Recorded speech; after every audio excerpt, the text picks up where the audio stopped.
Significance of derivative for class 12, exercise 30, question number 17. একটি বৃত্তাকার কালির ফোঁটা সেকেন্ডে 2 বর্গসেমি হারে বড় হয়। 2.611 সেকেন্ডের পর তার ব্যাসার্ধ কী হারে বৃদ্ধি পায় তা নির্ণয় করো। মনে করি টি সময় বৃত্তের ব্যাসার্ধ r, ক্ষেত্রফল a। সুতরাং dA dt ইকুয়াল টু বলে দিয়েছে কে 2 বর্গসেমি 2 সেন্টিমিটার পার সেকেন্ড। তো ক্ষেত্রফল a equal to pi r square, তাহলে dA dt equal to d dt by pi r square.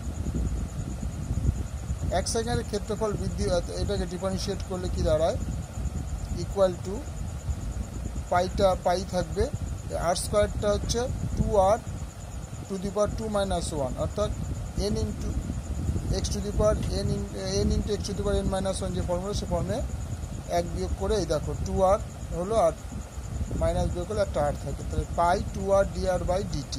এটা হচ্ছে 1 নম্বর সমীকরণ। 1 সেকেন্ডে ক্ষেত্রফল বৃদ্ধি পায় 2 সেন্টিমিটার, এটা কিন্তু এখানটা, এটার সঙ্গে এটা কিছু নয়, এটা কিন্তু এই যে বৃদ্ধি পায় 2 সেন্টিমিটার।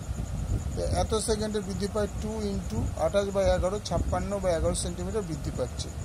সুতরাং pi r square 56/11, r square equal to 56/11 into এটা পাইটা উপাসে গিয়ে বাই হবে 7/22, গুণ করে আমরা দেখতে পাচ্ছি 392/342।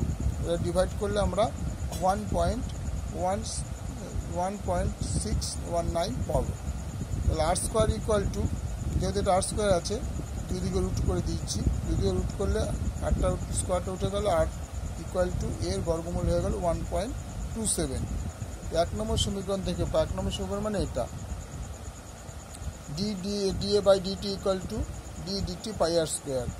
dA dt ইকুয়াল টু এটা কত ছিল, পাই 2r dr বাই dt, তাহলে 2 পাই আর dr বাই dt।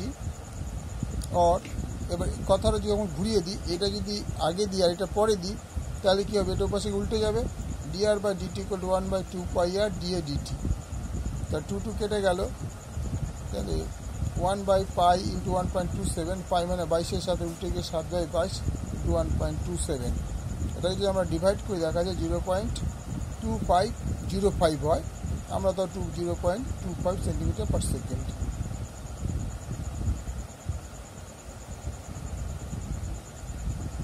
পুরো অঙ্কটা একবার দেখে নাও।